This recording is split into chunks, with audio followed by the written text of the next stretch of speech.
ang mga kwento ng pag-ibig, kwento ng buhay at kwento ng pag-asa dito sa Barangay Love Stories. Love Stories.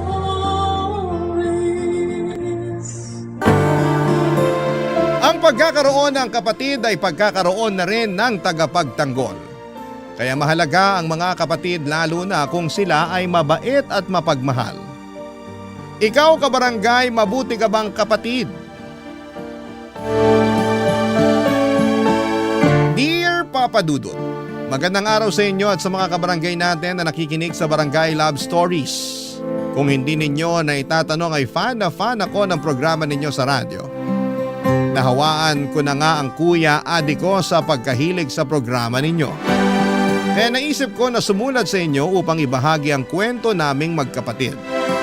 Pero bago tayo pumunta doon ay magpapakilala muna ako. Ako po si Sheena, 23 years old at taga Cubao, Quezon City.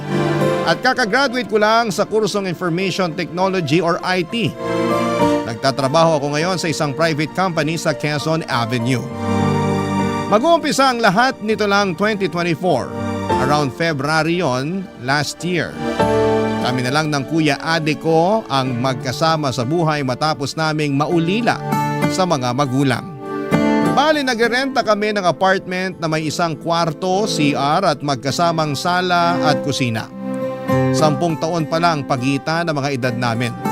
33 years old na noon ang kuya. Tumungosamis kami pero nakipagsapalaran dito sa Maynila ang kuya ko. Namasukan siya sa call center at hindi nagtagal ay kinuha niya ako sa pangangalaga ng tiyahin namin sa probinsya na kapatid ni nanay para pag-aralin.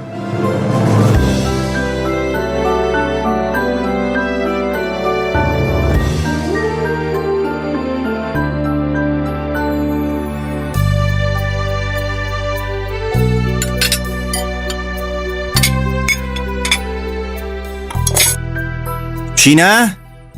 Sheena, kakain na! Lumabas ka na dyan sa kwarto mo. Okay, kuya.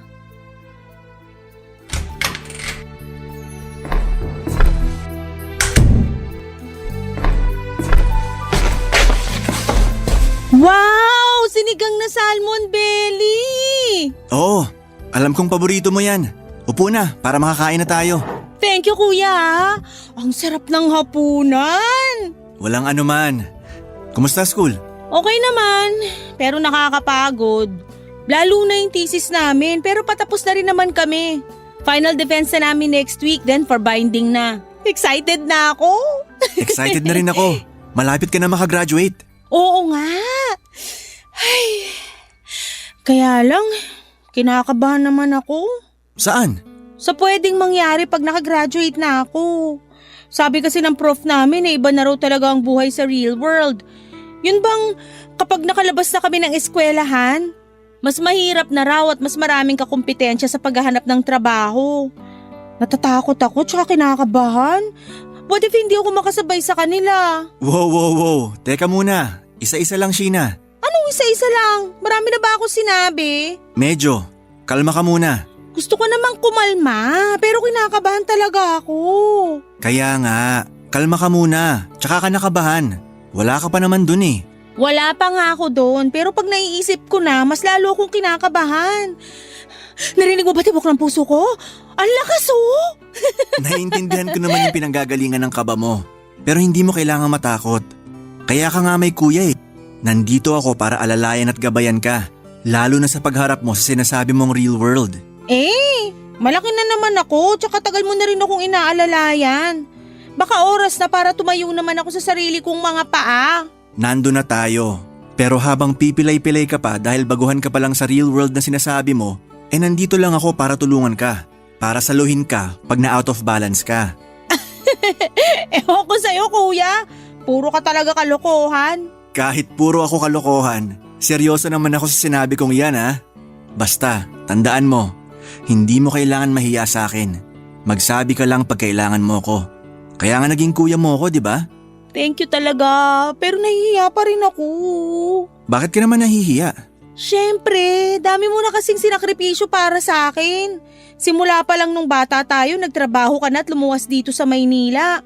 Tapos kinuha mo ko sa probinsya natin para pag-aralin. Ginawa ko yun lahat dahil mahal kita. Kayo nila nanay at tatay. Tsaka hindi naman ako humihingi ng kapalit eh. Ang gusto ko lang, magsikap ka para sa sarili mo. Kahit wag mo na ako isipin, sarili mo na lang. Pwede ba yun? Siyempre kasama ka pa rin sa mga pangarap ko. Basta, kapag nakapagtapos ako at nakapagtrabaho, tutulungan kita. Di ba pangarap mo makabili ng sariling bahay? Oo, pero tsaka na yon. Unahin mong tulungan ang sarili mo.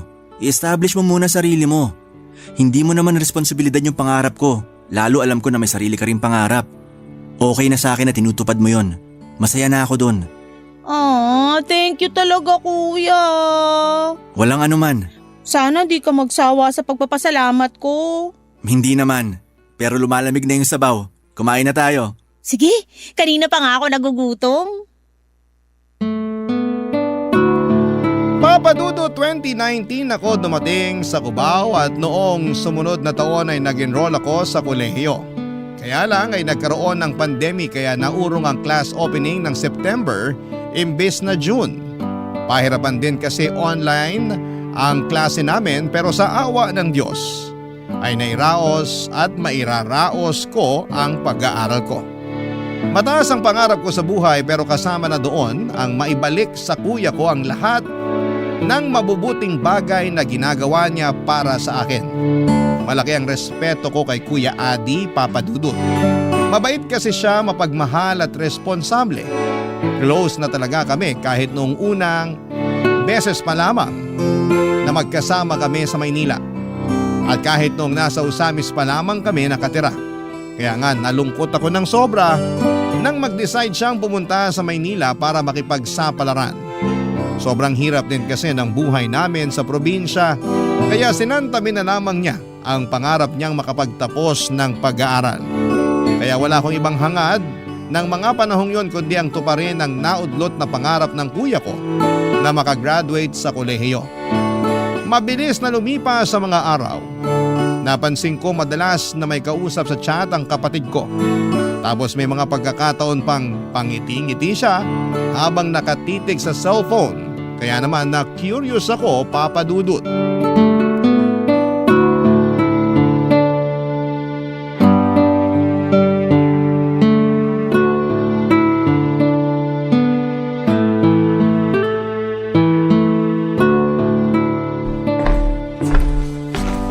Hi kuya! Hi.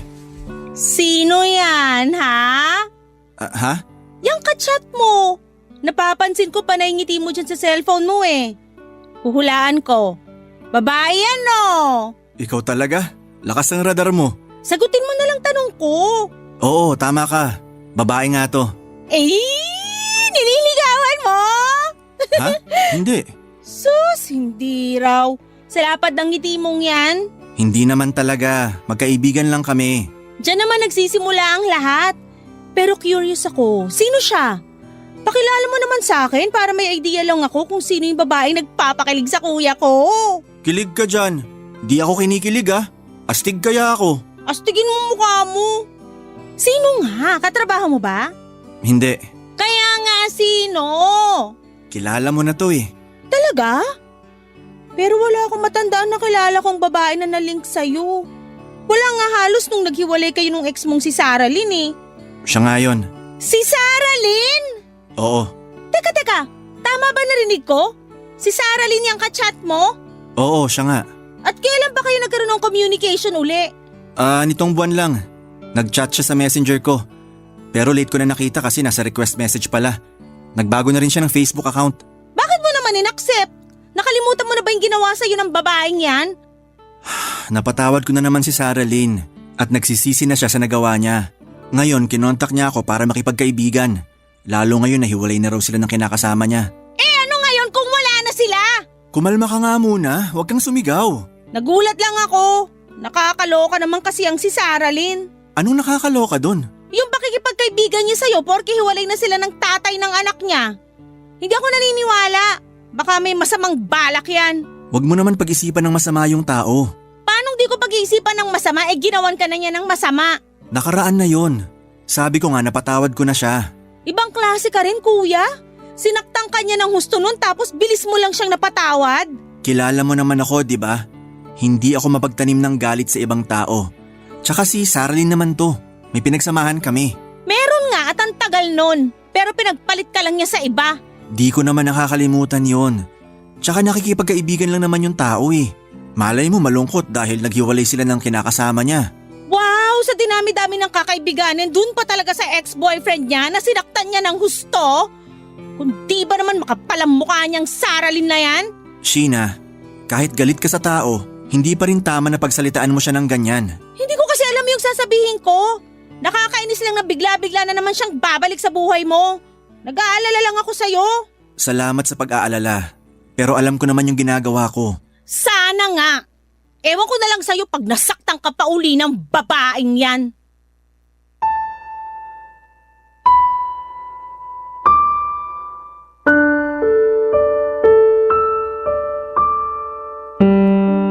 Papa Dudut, hindi niyo ako masisisi kung umasim ang mukha ko nang banggitin niyang nag-uusap na naman sila ng ex-girlfriend niyang si Saralyn.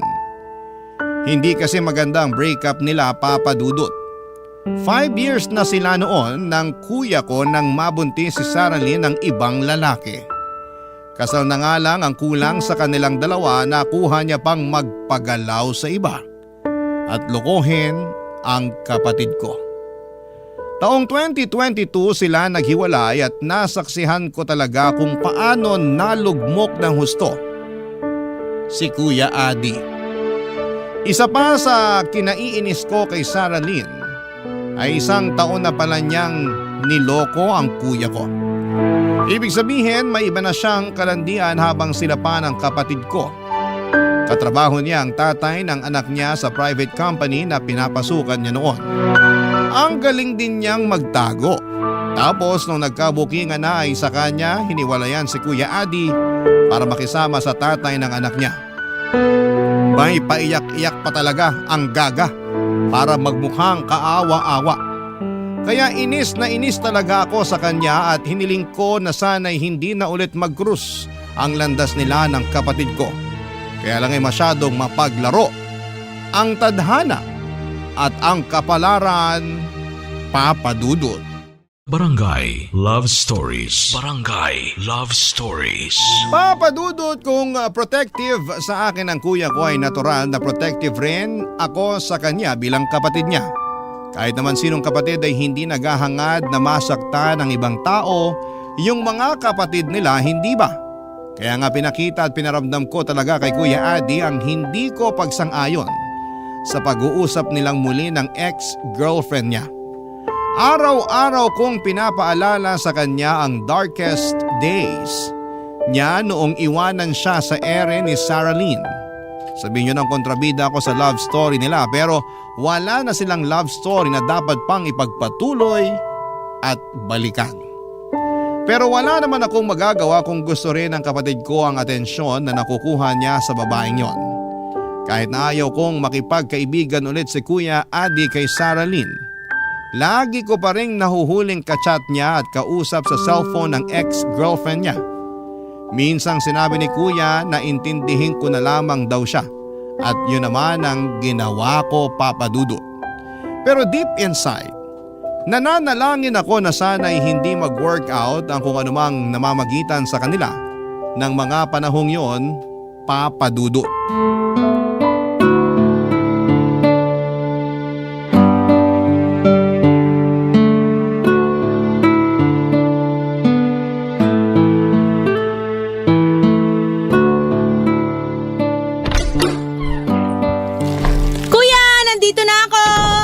May binili akong donut na ube flavor. Halo? Kanino to sapatos na to? Oh, nandiyan ka na pala. Adi, sino yan? Sheena, ikaw pala. Saralyn? Bakit yan lang ang tawag mo? Nakalimutan mo na yata na inaate mo siya noon. Bakit ko tatawaging ate yung babaeng nanakit sa'yo? Sheena! Ayos lang naman hindi niya ako tawaging ate, Adi. Naiintindihan ko si Sheena. Kahit na, hindi pa rin tama yun. Anong ginagawa mo rito sa amin? Ha? Ano? May inasikaso lang ako na malapit dito. Kaya naisipan kong dalawin si Adi rito sa apartment nyo. Yun lang ba talaga pakay mo? O may iba ka pang dahilan? Ano bang sinasabi mo? Alam mo kung anong sinasabi ko? Sheena, parang di ko na nagugustuhan pakikipag-usap mo kay Saralyn. Bakit kuya? Wala naman ako sinabing masama sa kanya. Nagtanong lang ako. Oo nga, pero bakit ganyan ka makapagtanong sa kanya? Ano ba dapat ang tamang pagtatanong ko sa babaeng nanloko at nang iwan at nanakit sa'yo? Di ba nag-usap na tayo tungkol dito? Akala ko nagkakaintindihan na tayo. Nag-usap tayo, pero saan tayo banda nagkaintindihan na papupuntahin mo yung babaeng yan dito sa apartment natin? Hindi ko siya pinapunta rito. Dinalaw ko lang ang kuya mo. Nagdala pa nga ako ng mga pagkain na paborito niyong dalawa. Hindi mo kami makukuha sa pagkain. Sa'yo na lang yan. Sheena naman. Pwede bang kausapin mo ako na maayos? Maayos naman na makikipag-usap ko sa'yo Ano bang gusto mo? Yakapin kita, ngitian, tapos sabihin ko sa'yo na na-miss kita? Hindi naman sa ganun. Mabuti pa, pumasok ka na lang muna sa kwarto mo, Sheena. Bakit ko naman gagawin yon? Dahil binabastos mo na si Saralyn. Baka nakakalimutan mong bisita ko siya at wala kang karapatan na bastusin siya. Bakit sa akin ka nagagalit? Alam nga naman kay Saralyn, wala naman sinasabing masama sa'yo yung tao. Ikaw yung kanina pa sabi na kung ano-ano dyan. Alam ko na hindi mo inaasahan yung pagpunta niya rito. Pero hindi pa rin tama na tratuhin mo siya ng ganyan. Ayos lang naman ako. Siguro nagulat lang talaga si Sheena. At saka, na-realize ko na hindi ko pala siya pwedeng sisihin na ganyan siya makipag-usap sa akin. Nasaktan kita noon at walang kapatawaran yung nagawa ko sa'yo. Pero napatawad na kita. Matagal na. Salamat, Adi. Ako, hindi ko pa napapatawad yung babaeng yan. Sheena! Pasok na ako sa kwarto ko, kuya.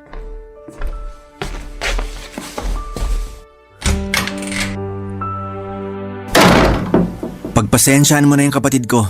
Hindi naman talaga siya ganyan. Alam ko naman. Pero may kasalanan din ako sa'yo. Wala na yon. Sabi ko nga, napatawad na kita. Salamat ulit.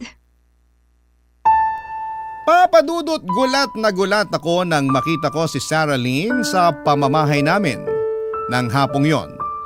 Hindi ko talaga inaasahan na muling magkukrus ang landas namin ng babaeng kinaiinisan ko. Takang-taka pa ako kung ano ang ginagawa niya sa bahay, tapos mas nadagdagan pa ang inis ko nang pinagtanggol siya ni kuya sa akin.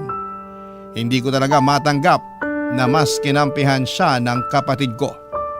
Ewan, pero noong nakita ko ang pagbumuka ng babaeng nanakit sa kuya ko ay nagbalik ang lahat ng pinagdaanan namin para lang makausad siya noon. Marami akong tanong kay Saralyn na hindi ko na naitanong ng araw na yon. Una na doon ay kung paano niya nagawang sakta ng kuya na naging mabait at manatiling tapat sa kanya. Pangalawa ay kung bakit bumalik pa siya sa buhay ng kapatid ko. Para sa akin, papadudot, ay hindi sapat na dahilan na naghiwalay na sila ng kinakasama niya na siyang tatay ng anak niya. Malakas ang kutob ko na gusto lang niya na gamitin ang kuya ko. Mabilis pang nagdaan ang mga araw at dumalas pa ng dumalas ang pagpunta ni Saralyn sa inuupahan naming apartment. At kahit na gustuhin kong iwasan siya, ay hindi ko naman magawa-gawa. Kaya hinayaan ko na lamang siya at ang anak niya. Pero minsan aminado akong napipikon ako sa bata dahil maingay at makalat sa bahay. Tapos hindi naman masaway-saway ni Saralyn, papadudot.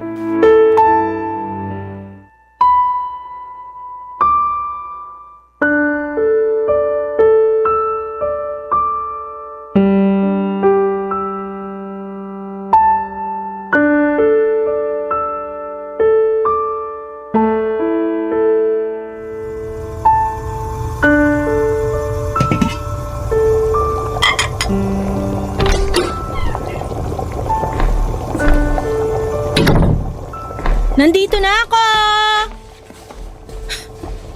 Ikaw na naman? Magandang gabi rin sa'yo, Sheena. Bakit ikaw nagluluto dyan? Nasaan kuya ko? Bumili lang ng soft drink sa tindahan. Tungkol naman dun sa isa mo pang tanong, wala lang. Gusto ko lang kayong ipagluto ng kuya mo. Tsaka sabi niya, na-miss na raw niya kaya pinagluto ko siya ng paborito niya. Halika, upo ka na para makakain ka na. Hindi pa ako gutom. Hindi mo na ba talaga ako mapapatawad? Ano yon? Ang sabi ko, kung hindi mo na ba ako mapapatawad? Kung tutuusin, hindi naman ikaw ang nasaktan ko. yung kuya mo. Pero bakit parang abot langit yung galit mo sa akin? Ibang klase. Nagtanong ka ba talaga? Para lang malaman ko. Hindi ko kasi maintindihan eh. Ilang araw na akong pumupunta rito sa inyo at nakikipagmabutihan sa kuya mo. Pero ikaw yung ayaw. Kung kuya mo nga napatawad na ako eh. Wala kang alam kung gaano mo nasaktan si kuya nung niloko at hiniwalayan mo siya. Sobrang lugbok siya nung mga panahon na yon. Wala siyang ginawa kundi umiyak at magmukmuk dito sa bahay. Natuto rin siyang uminom ng alak at makipag-inuman sa kung sino-sino kahit hindi naman niya ginagawa. Habang ako, alalang-alala sa kanya. Halos sirain na niya yung buhay niya at habang pinagdadaanan niya yon, ako ang kasama niya. Napakarami niyang iniyak ng dahil sa'yo. Marami rin akong iniyak dahil sa kuya ko. Tapos tatanungin mo ako ngayon kung bakit abot langit ang galit ko sa'yo? Pasensya ka na. Hindi ko alam na ganyan palang pinagdaanan niyo ni Adi. Oo! Kaya nga nagagalit ako sa'yo ngayon dahil nakuha mo pa talagang bumalik sa buhay namin. Sana hindi ka nalang uli nagpakita sa kuya ko. Ayoko na naman sana magpakita kay Adi. Pero na-realize ko na mahal ko pa rin siya. Anong mahal? Pinagpalit mo siya sa iba, tiniwan mo nga siya. Basta, isang araw, nagising na lang ako na nagsisisi na sa mga nagawa ko sa kanya. Tapos nagkataon na nagkahiwalay na kami ng tatay ng anak ko kaya Ginulo mo na uli buhay ng kuya ko. hindi naman ganun yun. Nagbago na ako. Nagbago mukha mo. May kasabihan nga na once a cheater, always a cheater. Kaya di ako naniniwala sa sinasabi mo. Kung ayaw mong maniwala, ikaw ang bahala. Wala ka rin naman magagawa, lalo na nagkabalikan na uli kami ng kuya mo. Ano ka mo? Oops! Hindi mo pa pala alam? Ulitin mo nga yung sinabi mo. Sabi ko, kami na uli ni Adi. Kaya wala ka na magagawa. Tsaka wala na rin akong paki sa'yo kung mapatawad mo pa ako o hindi. Hindi naman ikaw ang karelasyon ko, kuya mo naman. Kaya bahala ka na dyan. Kung ayaw mong kumain, edi wag.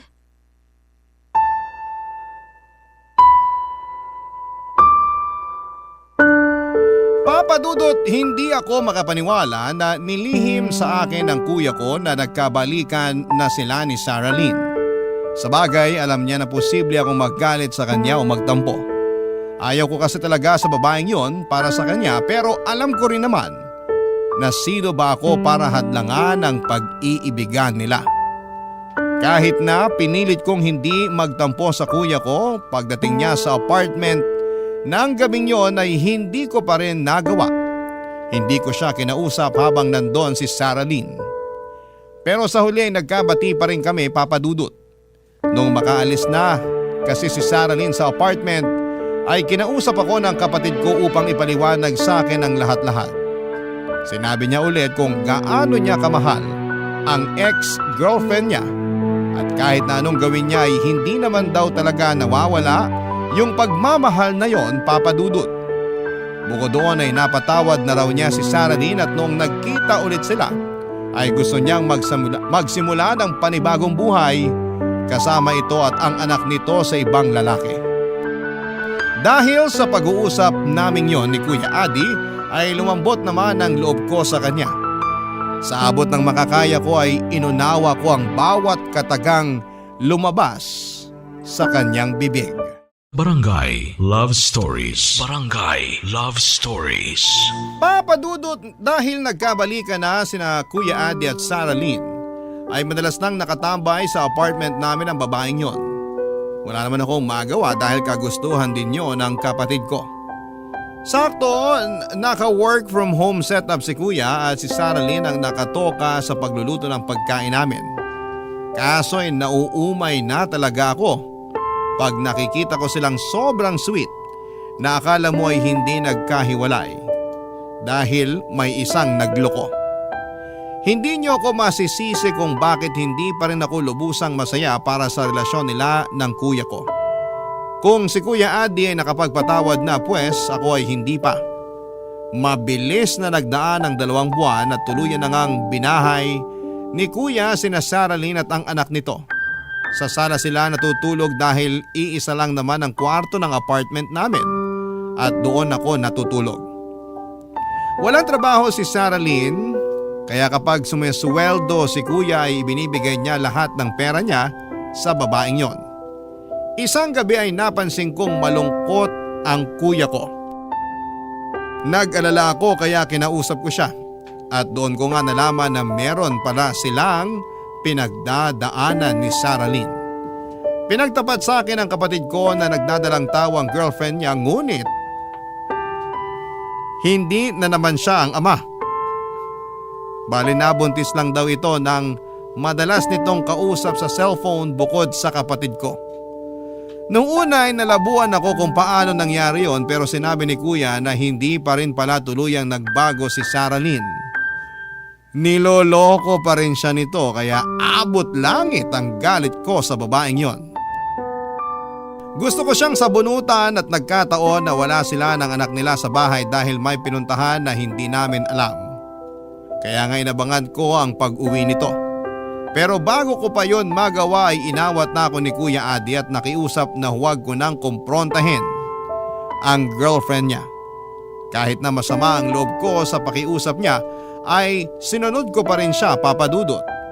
Tapos nung sumunod na araw ay sinabi niyang nagkasundo na sila ni Saralyn na tatanggapin niya ang bata dahil hindi naman daw sinasadya ang pagdadalang tao nito.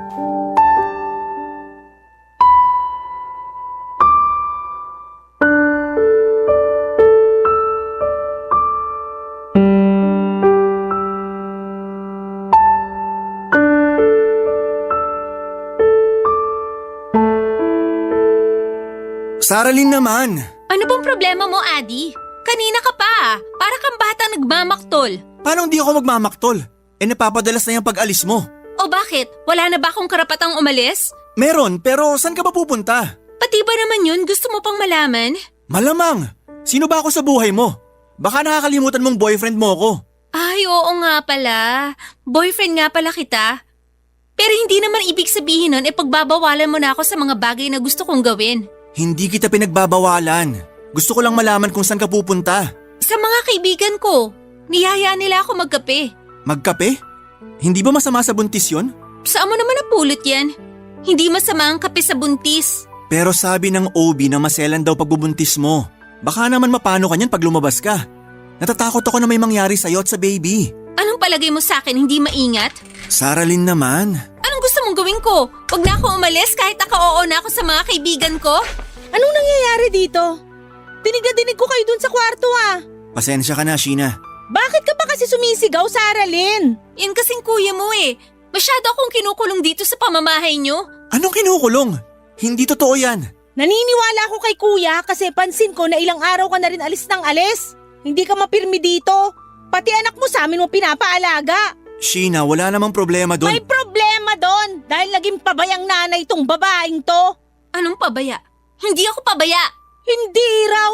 Pero parang wala kang pakialam dyan sa baby na nasa tiyan mo. Di ba sabi raw ng OB mo, delikado pagbubuntis mo? Dapat naka-bed rest ka pero wala kang ginawa kundi maglakwatsa. Ang kati ng paa mo. Sumusobra ka na talaga, Sheena. Bakit? Dahil totoo?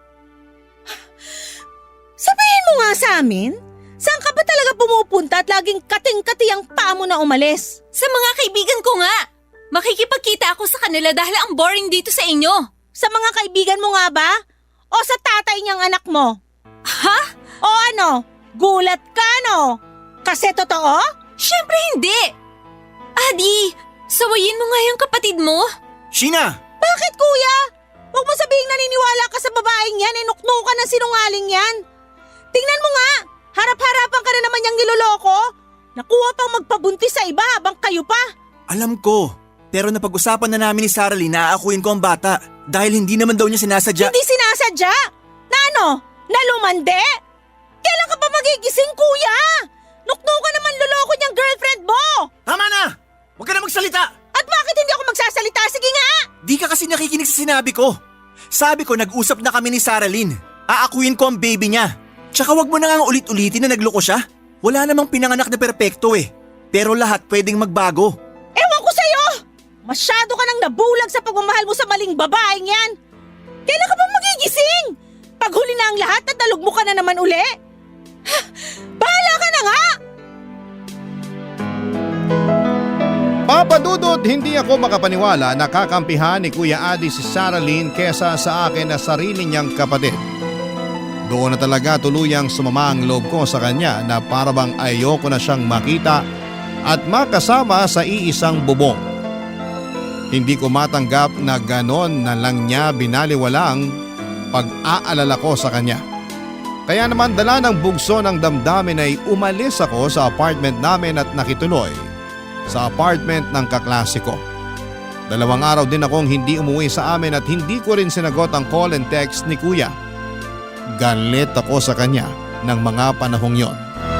Sa isip ko ay kaya kong mabuhay nang wala siya. Nagplano akong mag-working student hanggang makapagtapos ako. Pero hindi naman yon natuloy dahil kinausap ako ng kaklase ko na huwag ko na raw tiisin ng matagal ang kuya ko. Huwag ko raw gawin yung ginawa niya sa kuya niya noong nagrebelde siya. Sa sobrang pag-aalala raw kasi nito, nang umalis siya sa kanila noon ay hinanap siya nito kung saan saan. Kaya lang ay nadisgrasya ito matapos mabundol ng SUV. Bukod doon ay ramdam daw niya na kailangan ako ni Kuya Adi kaya tinalaban ako sa pag-uusap namin yon. Kaya naman kinaumagahan ay sinagot ko na ang tawag ng kapatid ko at unang bumungad sa akin ang hikbi niya, dahilan para magmadali akong umuwi sa amin, Papa Dudut.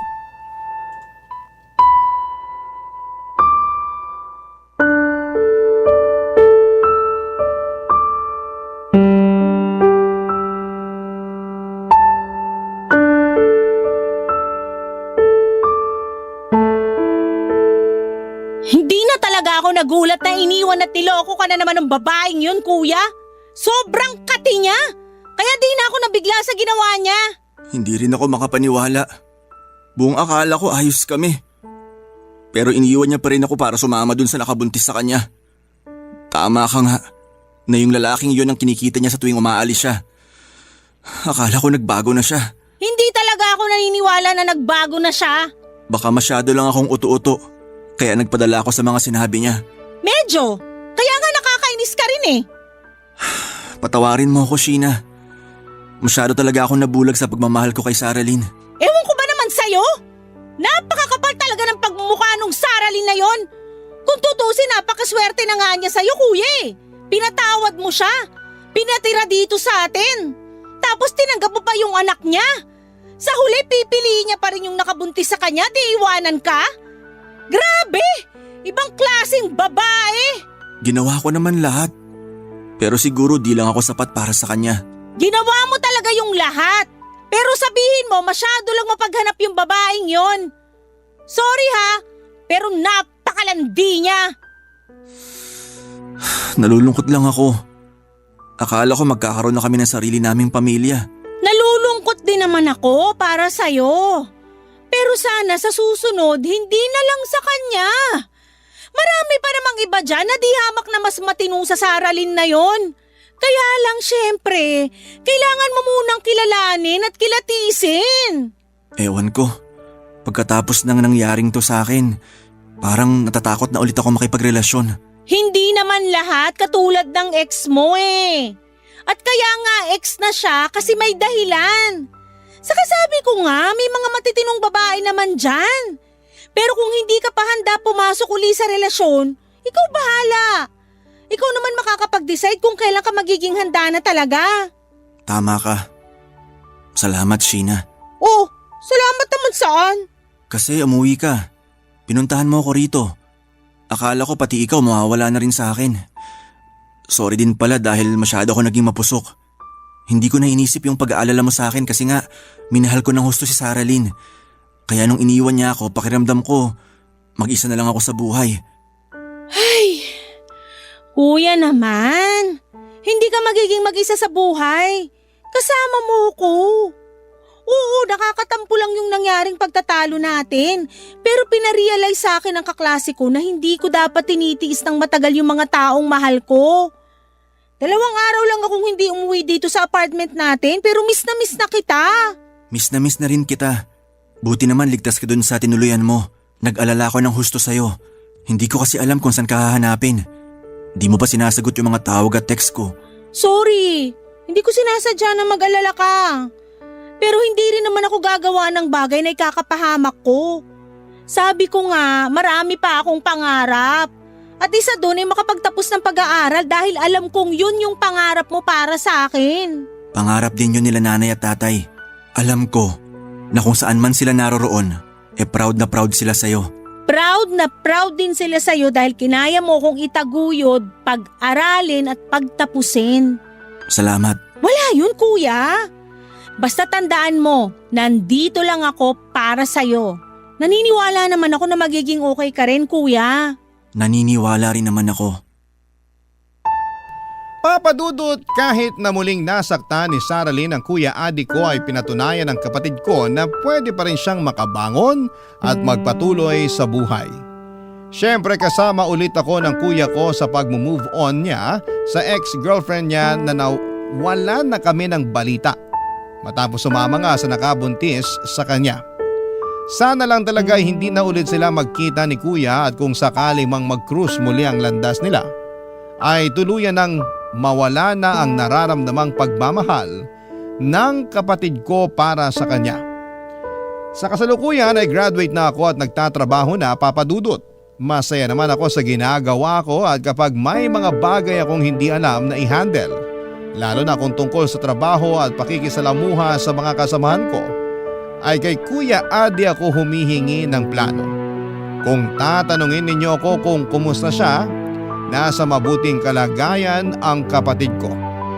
Sa ngayon, Papa Dudut ay nahihilig siya sa pagsali ng mga marathon at pag-akyat ng bundok.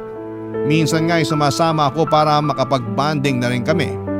Wala akong ibang kahilingan kundi ingatan ang kuya ko, lalong-lalo na ang kanyang puso. At kung muli siyang magmamahal ay deserve niyang mapunta sa matino at tamang babae dahil mabuti siyang tao. Hanggang dito na lamang po ang sulat ko, Papa Dudut, at sana'y kinapulutan po ito ng aral at inspirasyon ng mga kabarangay natin. Maraming salamat po kung sakaling mapili niyong i-ere sa programa ninyong Barangay Love Stories. Number 1 po kayo sa puso namin. God bless and more power sa inyong istasyon. Ang inyong forever kapuso at kabarangay, Sheena. Barangay Love Stories. Barangay Love Stories. Ako? Gigil na gigil talaga ako sa nangyayari sa kwento natin. O ikaw, kabarangay, kumukulo rin ba dugo mo? Pwede kang mag-iwan ng comment sa ating comment section.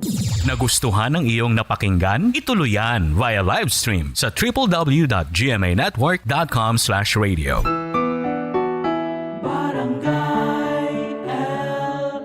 In Mega Manila, 97.1. Forever! Barangay Love Stories.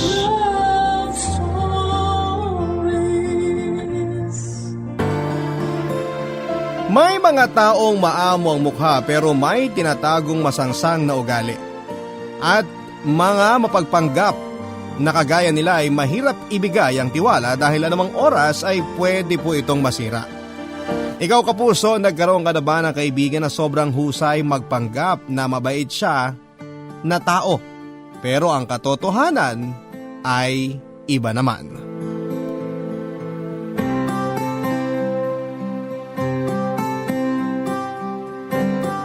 Dear Papa Dudut, may tao talaga na sinuwerteng pinanganak na mabait ang mukha.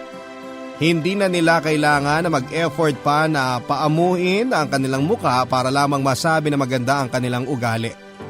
Hindi kagaya ko na pinanganak na parang pasan ang daigdig ang itsura kaya palagi ako napagkakamala na mataray. Hello Papa Dudut at sa mga kabarangay natin na nakikinig po ngayon, Emma na lamang po ang itawag nyo sa akin. 26 years old na ako, taga Pangasinan, at nagtatrabaho bilang HR staff, and actually ay hindi naman tungkol sa mataray kong mukha ang dahilan ng pagsulat ko sa inyo, kung hindi tungkol po sa isang nakakainis na bahagi ng buhay ko. Nakapagtapos po ako ng kolehiyo na NBSB o No Boyfriend Since Birth, Papa Dudut. Hindi naman talaga ako pangit pero sadyang may pagkamataray lang talaga ang mukha ko. Ang sabi nga ng mga kaibigan ko ay na-intimidate daw ang ibang lalaki na lapitan ako kasi madalas daw ay parang mangangain ako ng tao. Ganon ang ekspresyon ng mukha ko. Singkitin kasi ang mata ko tapos ay mataas pa ang dalawa kong manipis na kilay. Kaya naman palagi ako napagkakamala na mataray at may mga nanligaw din naman sa akin noong nasa college ako pero hindi ko po type. Kaya hindi ko rin naging boyfriend. Hanggang sa may ereto sa akin ang kaopisina at kasama ko sa apartment na si Isa. Nakwento niya kasi sa akin na crush daw ako ng pinsan niyang si Oliver. Nakita raw kasi nito ang mga picture ko na nakatag sa Facebook ni Isa. At mula raw noon ay parati na raw nitong kinukulit si Isa na ipakilala ko sa kanya. Hanggang sa mag-set na nga ng date si Isa para sa aming dalawa ni Oliver. Papadudod sa first date namin ni Oliver ay aaminin ko na nag-enjoy din talaga akong kausap siya. Bukod kasi sa gwapo talaga siya ay marami siyang baon na nakakatawang kwento. Halos kabagin tuloy ako sa kakatawa habang nakikipagkwentuhan sa kanya, papadudot. Kaya naman nasabi ko talaga sa sarili ko noon na mukhang makakasundo ko ang pinsan ng kaibigan ko.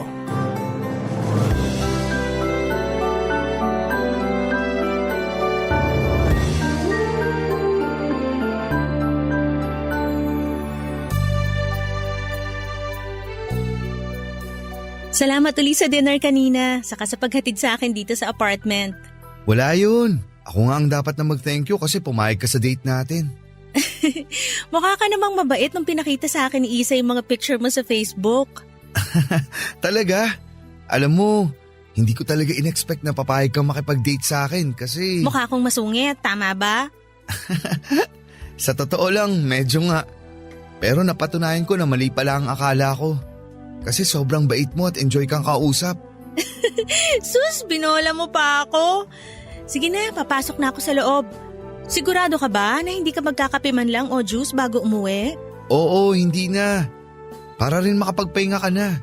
Kasi ang layo nung kinainan natin kanina. Sigurado akong pagod ka na rin sa biyahe. Ayos lang kasi sulit naman yung bulalo na kinain natin. Ikaw nga ang mas napagod kasi ikaw ang nag-drive sa buong biyahe. Sulit din naman ang pagod ko na yun. Kasi ikaw ang kasama ko. Alam mo, ikaw, kanina ka pa. Umuwi ka na nga para pareho na tayong makapagpahinga. Hintayin na kitang pumasok bago ako sumakay ng kotse ko. Okay, ikaw ang bahala. Ingat ka ha. Bye! Bye! Besh! Ay, palaka! Ano ka ba naman, Isa? Bakit nandiyan ka sa likod ng pinto? Grabe magulat! Ang OA ah! Nakakagulat ka naman talaga kasi mukha mo kagad ang bumungat sa pagbukas ko nitong pinto. Kasi nga, excited na ako sa pag-uwi mo. O ano na, chika mo na. Kumusta ang first date nyo? Bet mo ba ang pinsan ko? Ano, may pag-asa ba? Nag-kiss na kayo? Sira! Nag-kiss talaga? Siyempre hindi pa, no? Pero bet mo. Medyo. Beshi, sabi na magugustuhan mo rin ang pinsan ko eh. Ay, huwag mo akong yugyugin. Ay naku, sorry. Mas kinilig pa yata ako sa'yo. Ayos lang kahit nagusot mo na tong damit ko. Pero Beshi, hindi ba masyadong gwapo yung pinsan mo para sa akin? Hindi naman no. Maganda ka, kaya nga beshi kita eh. Curious lang ako. Ilan na ba naging ex-girlfriend ni Oliver? Alam mo ba? Oo. Kasi close talaga kami. Ang alam ko, 3 lang naging girlfriend niya na seryoso. Yung iba fling lang. At nakilala ko yung 3 babae na sineryoso niya. Si Sofia, Jenny, tsaka Andrea. Sino naman yung pinakamahal niya doon? Yung first love at first niya, si Sofia. Ang tagal din kasi noon eh, almost 10 years naging sila. Nagkahiwalay lang sila nung mag-migrate sa ibang bansa ang pamilya ni Sofia. Ang alam ko rin, naging LDR pa sila bago tuloy ang natapos yung relationship nila. Grabe nga yung iyak ni Oliver nung malaman niya na may ibang boyfriend na pala si Sofia sa Spain. Ilang gabi din siya nagpakalunod sa alak. Talaga? Ganon siya nasaktan sa babaeng yun? Oo, first love eh. Kaya hirap din siya makamove on nun. Pero matagal naman na yun, Beshi. At matagal na rin siyang nakamove on. Ang alam ko nga nag-uusap pa rin sila ni Sofia. Pero as friends na lang. Si Sofia kasi yung madalas na nagme-message kay Oliver, pero kapag may girlfriend na si Oliver, hindi na niya masyadong nire-replyan si Sofia. Kaya wala ka nang dapat pang alalahanin dyan sa pinsan ko. Kilala ko yan. Pihikan yan sa babae. At kapag nagkagusto yan, seseryosohin niya talaga.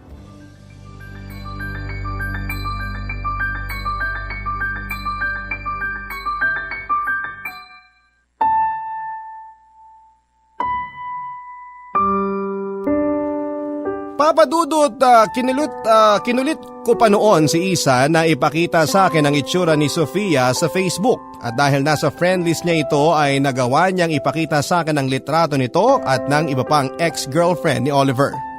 Aaminin ko po na medyo na-insecure ako sa itsura nila kasi ang ganda at ang sexy talaga nila, lalo na yung Sofia.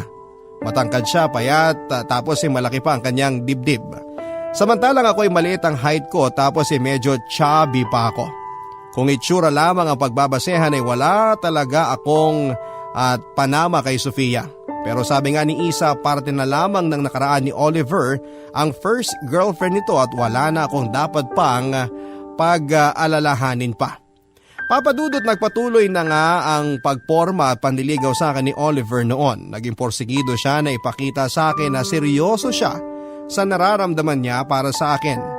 Madalas niya akong pinupuntahan sa opisina dahil malapit lang din doon ang pinagtatrabahuhan niya.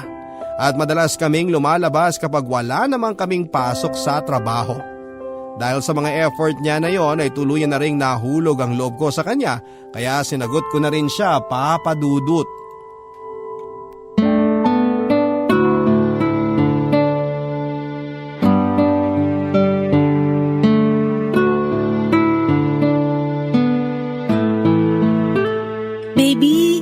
Thank you at nagstay ka dito sa place namin kahit may pasok ka pa sa trabaho bukas. Wala yun. Nag-text na rin naman si Isa na pauwi na siya. Saka alam ko na hindi ka sanay mag-isa dito sa place nyo. Oo, matatakotin kasi talaga ako. Pero hanggat kasama mo ako, wala kang kahit na anong dapat nakatakutan. Alam ko naman yun. Kaya nga thankful ako na nandito ka ngayon. Tapos pinagluto mo pa ako ng dinner. Nagustuhan mo naman ba yung niluto ko? Sobra! Ito na yata ang pinakamasarap na adobong atay na natikman ko. Talaga? Oo!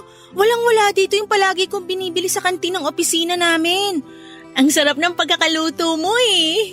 Siyempre, kasi pagmamahal ko ang secret ingredient niyan. Kaya alam ko na magugustuhan mo talaga yan. Pero baby, bakit parang ang konti nang nakain mo ngayon? Ha? Anong konti? Tingnan mo nga naka-round 2 pa ako ng kanin. Round 2 nga, pero ang konti rin naman ang nilagay mong kanin. Masama ba ang pakiramdam mo ngayon? Hindi naman. Ayos lang ako, baby. Sigurado ka?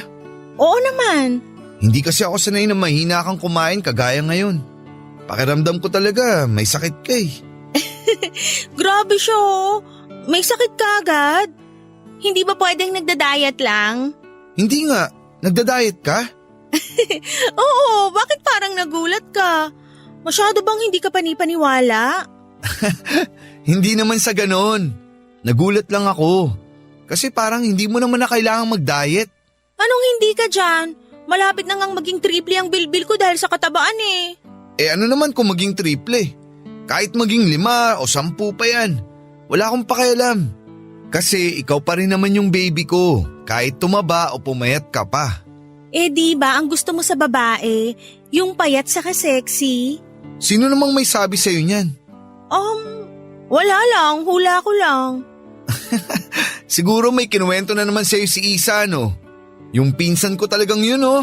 Uy, wala siyang kinukwento Mas lalong hindi niya pinakita sa akin yung picture ng mga naging ex mo, saka… ang ibig kong sabihin, basta, walang sinabi sa akin si Isa tungkol sa mga naging ex-girlfriend mo. Alam mo baby, nakakatuwa ka talaga kapag nagsisinungaling ka. Namumuli ang ilong saka mga tehenga mo. Talaga? Mapulang-mapula ba? Medyo. Pero baby, hindi mo naman na kailangan gawin yun. Gawin ng alin? Ang mag-stalk sa Facebook profile ng mga ex-girlfriend mo? Ang ma-insecure ka sa kanila at baguhin ang sarili mo para lang sa akin. Emma, nakilala at minahal na kita ng ganyan ka. Kaya hindi mo kailangan na magbago para lang sa akin o sa ibang tao. Hindi lang naman yung physical appearance mo ang minahal ko sa'yo eh. Kasama na dun yung personality mo. At ikaw mismo. Kung ano or sino yung Emma na nakilala ko dati, yun lang ang Emma na gusto kong makasama at mahalin sa habang buhay.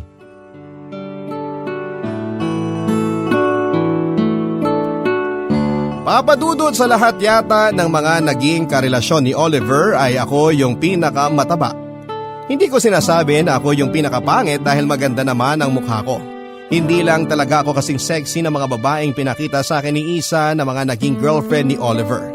Kaya naman nag-decide talaga ako noon na mag-diet kasi gusto ko nang maging sexy sa paningin niya. Hindi ko pa yon sinabi kaagad kay Oliver kasi nahihiya rin talaga ako. Pero mapapansin niya na rin pala yon kahit na hindi ko pa sabihin sa kanya. Hanggang sa umamin na nga ako ng gabi na yon na nagda-diet talaga ako. At na-touch ako sa mga sinabi niya na hindi ko kailangang gawin yon dahil tanggap niya ang itsura ko. Papadudot, ang pagiging malambing at totoo ni Oliver ang ilan sa mga dahilan kung bakit ko siya mas lalong minahal noon. Inalis niya sa akin ang mga insecurity ko sa mga ex-girlfriend niya o sa iba pang mga tao. Pinaparealize niya sa akin na hindi ko kailangan mag-adjust para sa iba. Hindi ko kailangan na magbago para sa kanya o kanino man. Dahil hindi lang naman ang itsura ko ang minahal niya kung hindi lahat ng mga katangian ko. Kaya naman habang tumatagal ang relasyon namin ay mas lalo ko lamang siyang minamahal, Papa Dudut. Barangay Love Stories. Barangay Love Stories. Papa Dudut, hindi naman gaanong kaperpekto ang relasyon namin ni Oliver. Siyempre may mga oras pa rin na nagtatalo kami tungkol sa maliliit na bagay. May pagkaselosa kasi ako at yung tipo na takot akong mawala sa akin si Oliver. Takot ako na maagaw siya ng iba sa akin. Hindi ko alam kung bakit ganon ang ugali ko noon o siguro kasi si Oliver ang first boyfriend ko kaya ganon na lamang ako nakatakot na mawala siya. Takot ako na masaktan ng dahil sa kanya. Pero mabait si Oliver at mahaba talaga ang kanyang pasensya. Kasi sa tuwing magkakaroon kami ng LQ, siya ang palaging gumagawa ng paraan para magkabati kami kaagad. At palagi niyang pinaparamdam na wala na siyang ibang babae na mamahalin kung hindi ako lamang. Sobrang swerte ko talaga sa kanya na hindi ako nagsisisi noon na siyang naging first boyfriend ko, Papa Dudut.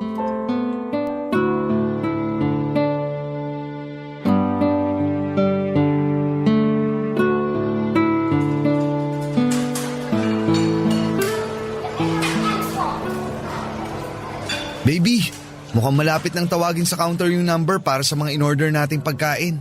Mabuti naman kasi nagugutom na rin ako. Ako nga rin kasi bago tayo pumunta ng simbahan kanina, nagkape lang ako sa bahay namin. Ako naman nakapagtinapay at kape kanina. Pero alam mo na, mabilis akong magutom. Kaya nga dinamihan ko na yung in-order nating pagkain. Oliver?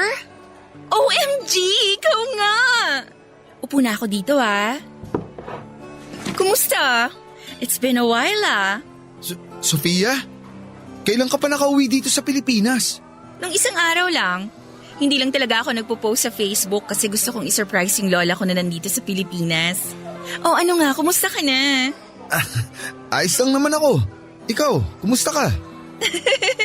Eto, medyo tumaba. Nahiyang yata ang katawan ko sa Spain. Parang hindi naman masyado. Ganun pa rin ang itsura mo mula nung huli tayong magkita. Talaga? Pero ikaw, ang gwapo mo pa rin Ay, may kasama ka pala, Oliver. Ay, oo, si Emma, girlfriend ko. Emma, si Sofia. Alam ko kasi kilala ko na siya sa mukha. Saka, Hindi ba talaga obvious na kasama ako ni Oliver ngayon kahit nandito ako sa tabi niya? Tapos, ikaw naman, bigla ka na lang umupo dyan sa upuan. Hindi mo ba nakita na nakalagay dyan yung bag ko? Akin na nga yan. Naku, pasensya na. Eto nagulat lang talaga si Oliver dito. Ayos lang, nagbibiro lang naman din ako. Ganun lang talaga ako bumati sa mga bagong kakilala ko. Ganun ba? Ang cute mo palang bumati sa mga bagong kaibigan mo. Baby, kunin ko lang yung pagkain natin sa counter. Tinatawag na kasi yung number natin dun. Sige, ako nang bahala dito sa friend mo. Okay, teka lang ha. Sofia ang pangalan mo, di ba? At kung hindi ako nagkakamali, ex-girlfriend ka ng boyfriend ko. Oo, tama. Okay. Maganda ka naman pala sa personal. Talaga? Actually, nakikita rin kita sa mga picture na naka-upload sa Facebook ni Oliver. Medyo nagulat nga ako Hindi kita masyadong nakilala na ikaw pala ang girlfriend niya. Anong ibig mong sabihin? Kasi, iba yung itsura mo sa mga picture mo sa Facebook. Anong filter ba yung gamit mo sa picture na yon? Ang ganda mo kasi doon pero sa personal, parang ang layo sa itsura. FYI lang, hindi ako gumagamit ng kahit anong filter kapag nag-upload ako ng picture sa Facebook o kahit pa sa Facebook ni Oliver. Talaga ba? Hindi halata Ang fresh mo kasi sa mga picture na yon pero ngayon, sakto lang. Anong sabi mo? Baby, eto na yung mga pagkain natin. Sofia, kumain ka na ba? Gusto mong sumabay sa amin mag-lunch? Naku, hindi na. Busog pa naman ako. Saka may pupuntahan pa talaga ako. Bumati lang ako sa'yo sandali. Emma, nice to meet you. Grabe, mas maganda ka nga pala talaga sa personal kaysa sa mga picture mo sa FB. Sige bye! Grabe, Papa Dudut. Sobrang plastic talaga ng ex-girlfriend ni Oliver. Noong kaming dalawa lang ang magkausap ay nakikipagtarayan talaga siya sa akin. Pero nang bigla nang bumalik si Oliver sa table ay para na siyang naging maamong kuting na sobrang bait kong makipag-usap.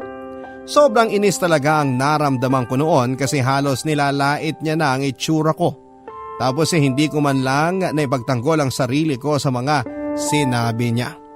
Tuluyan na tuloy ako nawala ng ganang kumain kahit gutom na talaga ako ng mga oras na yon. Siyempre hindi nakaligtas sa pansin ni Oliver na nababad trip talaga ako. Kasi hindi ko na siya halos kinausap ng maayos. Nakasimangot na ako sa ilang minuto na magkasama kami hanggang sa pag-uwi namin sa apartment. Sinubukan niya akong lambingin at kausapin pero palagi ko lamang siyang sinusungitan. Kahit pa nakarating na kami sa apartment, Papa Dudut.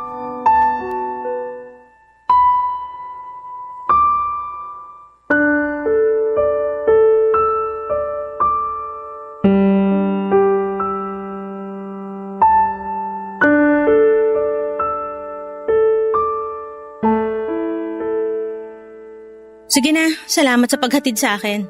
Muwi ka na. Wala man lang akong kiss bago ako umalis? Ang init-init. Ang lagkit mo na tapos hihingi ka pa ng kiss. Sige na, malis ka na. Baby, ano ba talagang problema? Bakit ba bigla ka na lang na bad trip ng ganyan? Hindi ako bad trip. Naiirita lang ako kasing init na nga ng panahon. Ang kulit mo pa. Hindi naman ako mangungulit kung sinabi mo na kanina pa kung ano yung kinagagalit mo sa akin. Hindi ako galit sa'yo, okay? Bakit ganyan ka magsalita? Parang ang init ng ulo mo sa akin tapos nakasimangot ka pa. Okay naman tayo kanina. Alam mo, ang kulit mo. Umalis ka na nga. Gusto ko na talaga magpahinga. Sige na, bye.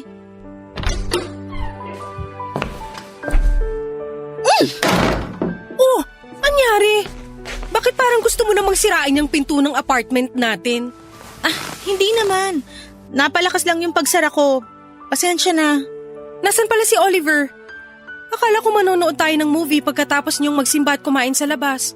Pinauwi ko na. Oh, bakit naman? Masama ba pakiramdam niya o masama ang pakiramdam mo? Ay, nabad trip kasi ako kanina. Sige, i-chika mo na nang mabawasan yung pagkagusot ng mukha mo. Ano ba nangyari sa date niyo? Nakita kasi namin kanina yung ex-girlfriend niya, si Sofia. Talaga?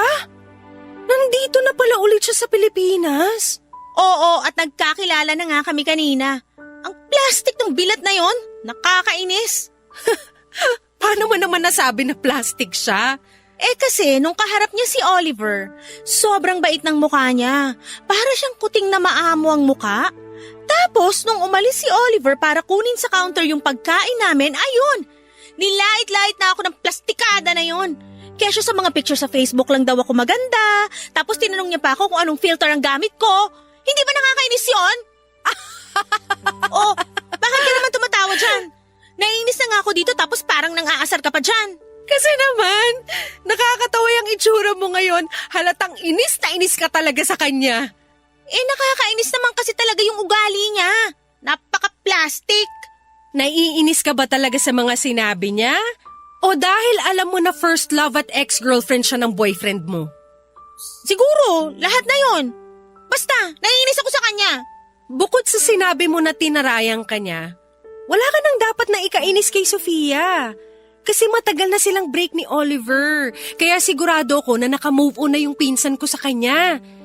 Tsaka may boyfriend na rin yun si Sofia. Ang nakita ko nga sa Facebook, nag-propose na ng kasal sa kanya yung lalaki.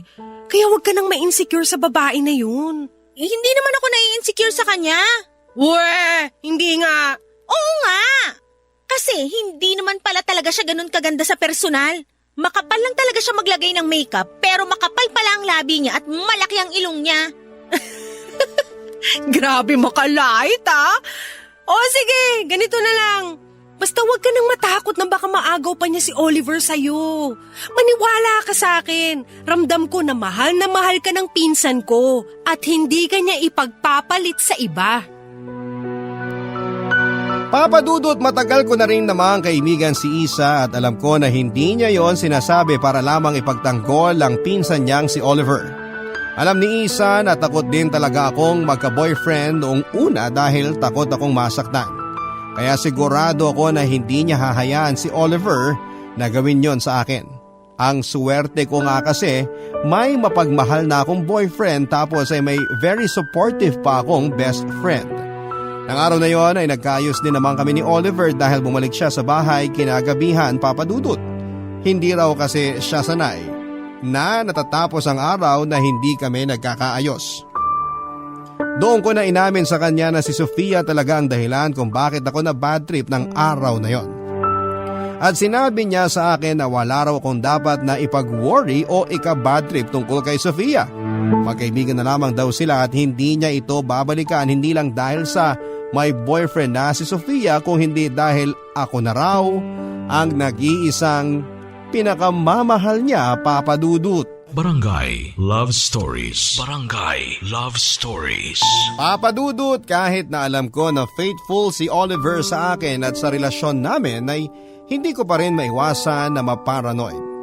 Nakwento kasi sa akin ni Isa na noong hindi pa ako girlfriend ni Oliver ay madalas pa rin daw na nagkaka-chat sina Oliver at Sofia. Minsan nga raw ay nagkaka-video call pa ang dalawa. Alam ni Isa yon kasi kapag nasa family gathering sila ay pinapakausap pa sa kanya ni Oliver si Sofia. Hanggang sa maging kami na nga ni Oliver at doon na raw hindi nagkausap ang dalawa. Pero mula nang makilala ko si Sofia ay natakot ako na baka nagkakausap pa rin muli sila sa chat ni Oliver, Papa Dudut. Hindi pa naman ako yung tipo ng nakikialam ng cellphone ni Oliver kaya hindi ko alam kung tama ba o mali ang hinala ko. Pero binigay ko na lamang ang buong tiwala ko sa boyfriend ko kasi yun naman talaga ang dapat kong gawin. Sinabi rin ni Isa na kasama pala ni Sofia ang boyfriend nito na umuwi ng Pilipinas kaya hindi na raw ako dapat pa na mangamba.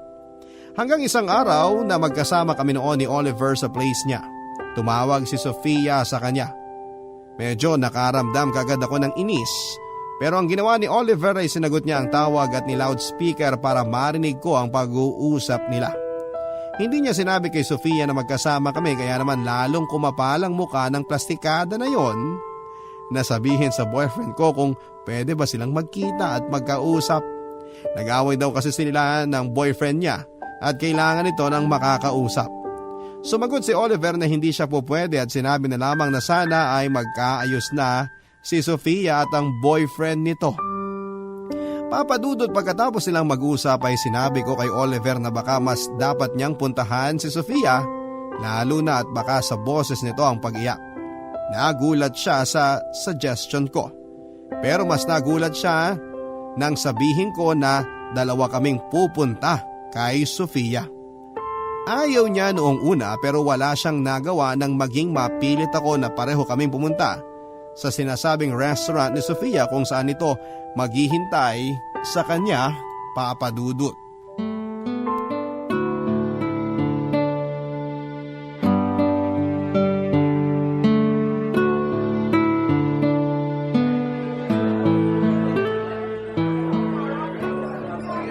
Hi, Sofia. Oliver, mabuti nandito ka na. Akala ko hindi ka na darating kasi…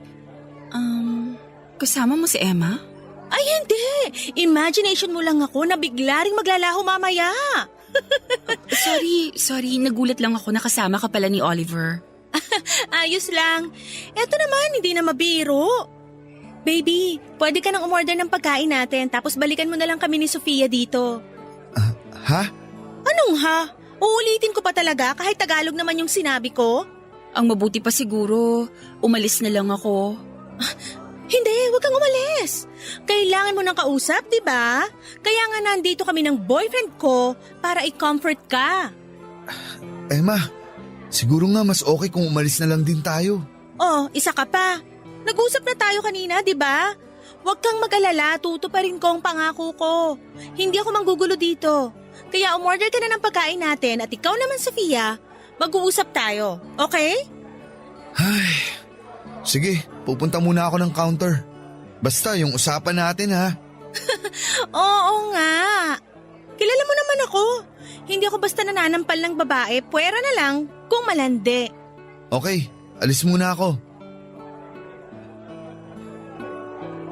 Oh, ngayong wala na yung boyfriend ko, ano ba yung gusto mong sabihin sa kanya?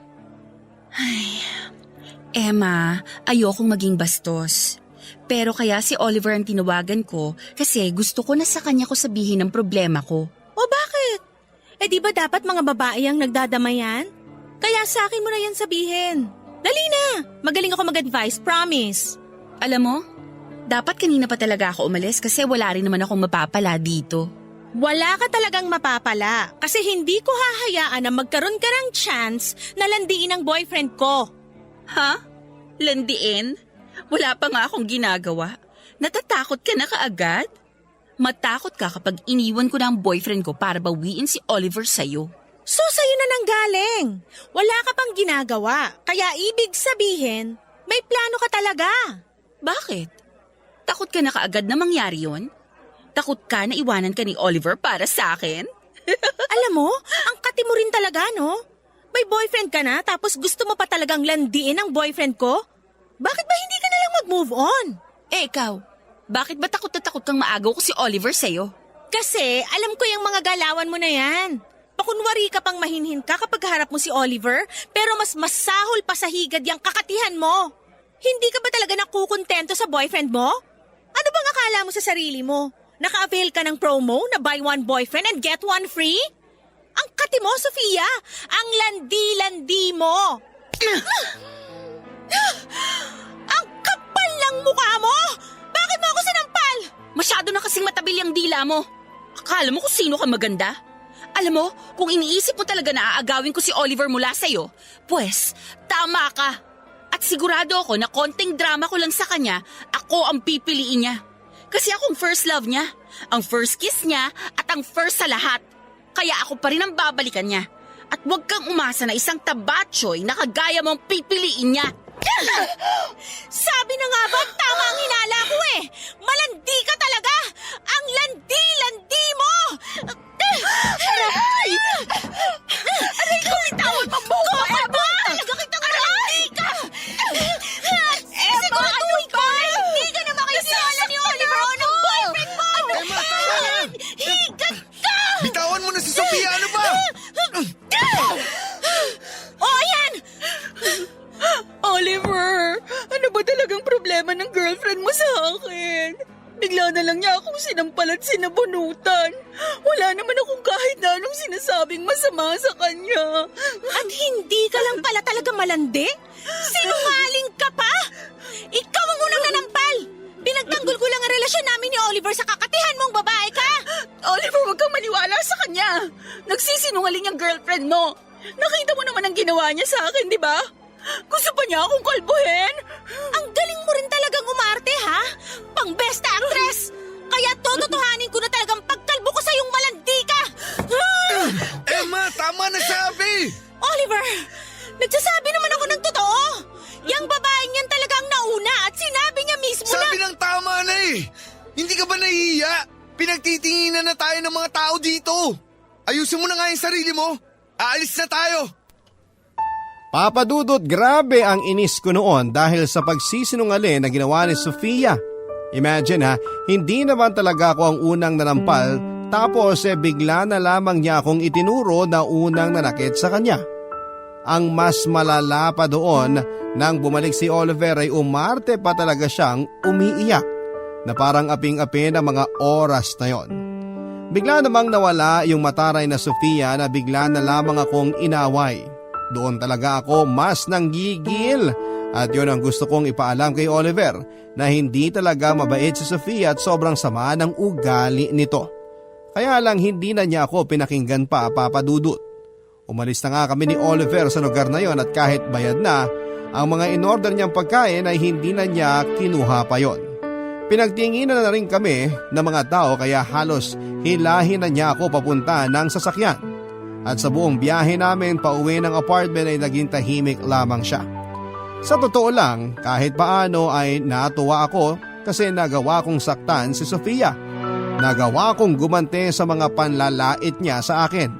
Pero may bahagi pa rin sa isipan ko ang natatakot kasi noon ko lang nakita na ganon kaseryoso ang boyfriend ko, Papa Dudut.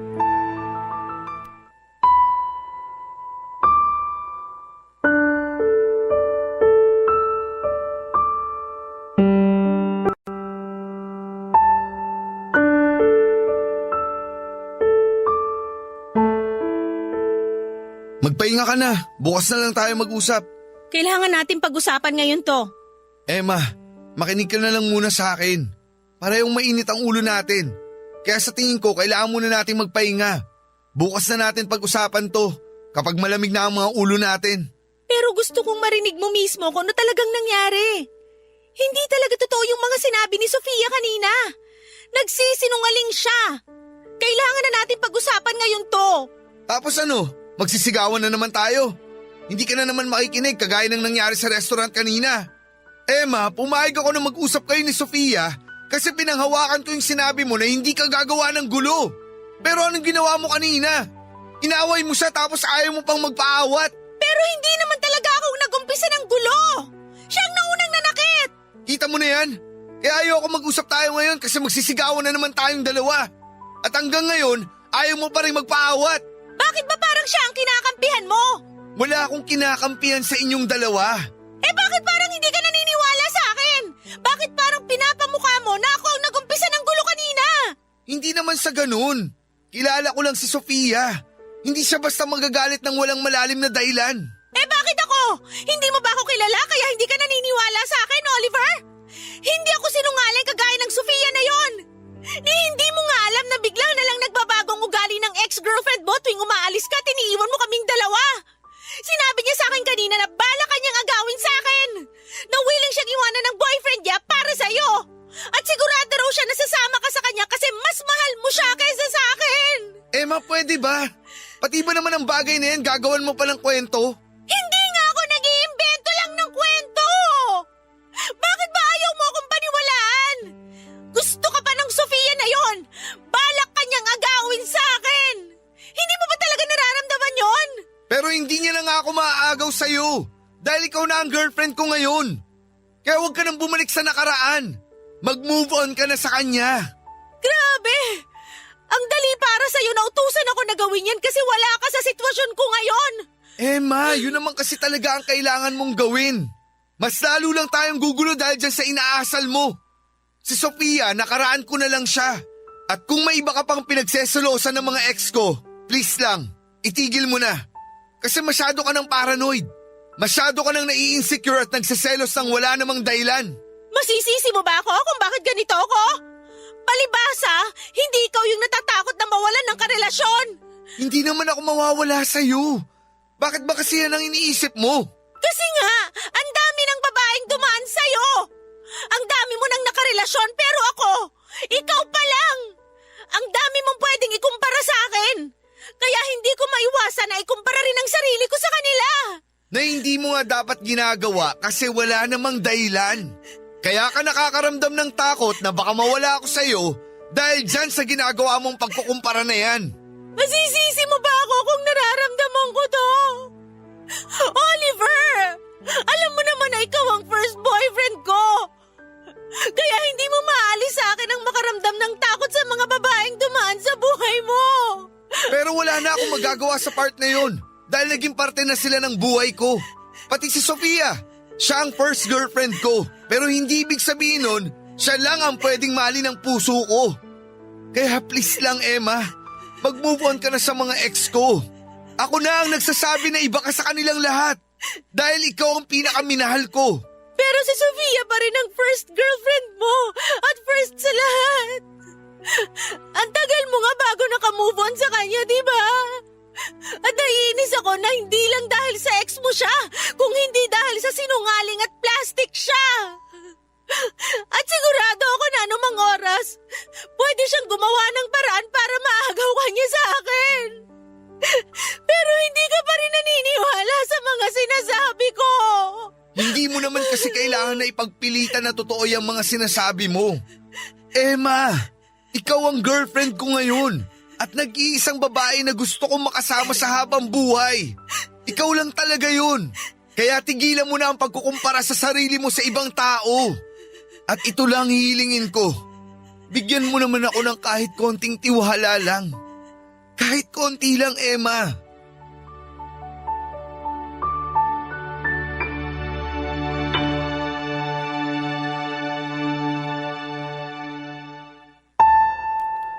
Papadudot pagkatapos ng gabi na yon, ay hindi ko muna kinausap si Oliver dahil pakiramdam ko talaga ay pinapamukha niya sa akin na ako ang mali sa naging pag-aaway namin ni Sofia.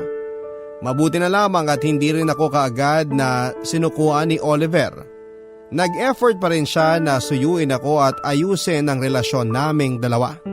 Hanggang sasabihin sa akin ni Isa na bumalik pala si Oliver sa restaurant kung saan kami nagkagulo ni Sofia.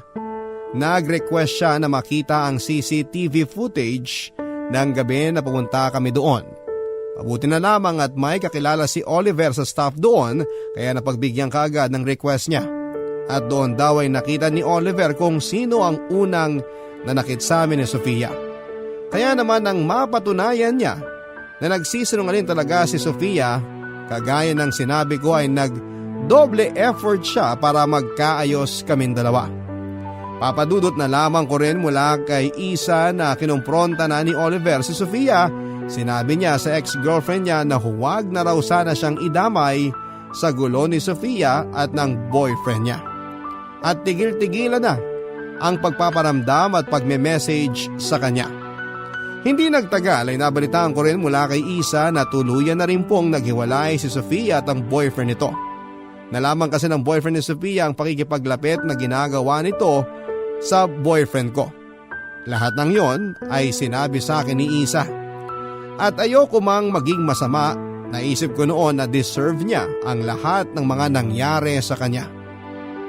Kumbaga karma lang yun ni Sofia sa panggugulo niya sa relasyon namin ni Oliver.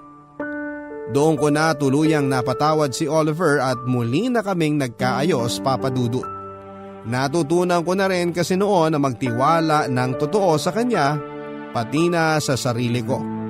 Sinunod ko ang sinabi ni Oliver na itigil ang pagkukumpara ng sarili ko sa mga babaeng dumaan sa buhay niya. At mula noon ay naging maayos ang relasyon naming dalawa na halos magtatatlong taon na rin po sa ngayon. Maraming salamat po sa pagbabasa nitong sulat ko, papadudot, at sana Sa mga kagaya ko na bago pa lamang sa isang relasyon ay huwag niyo akong tularan na masyado pong selosa sa mga naging past ng karelasyon po ninyo. At iwasan din nating ikumpara ang ating mga sarili sa ibang tao. Hanggang dito na lamang po ang aking sulat, Papa Dudut, ang inyong forever kapuso at kabarangay, Emma. Nagustuhan ng iyong napakinggan? Ituloy yan via live stream sa www.gmanetwork.com/radio. Barangay LS 97.1 Forever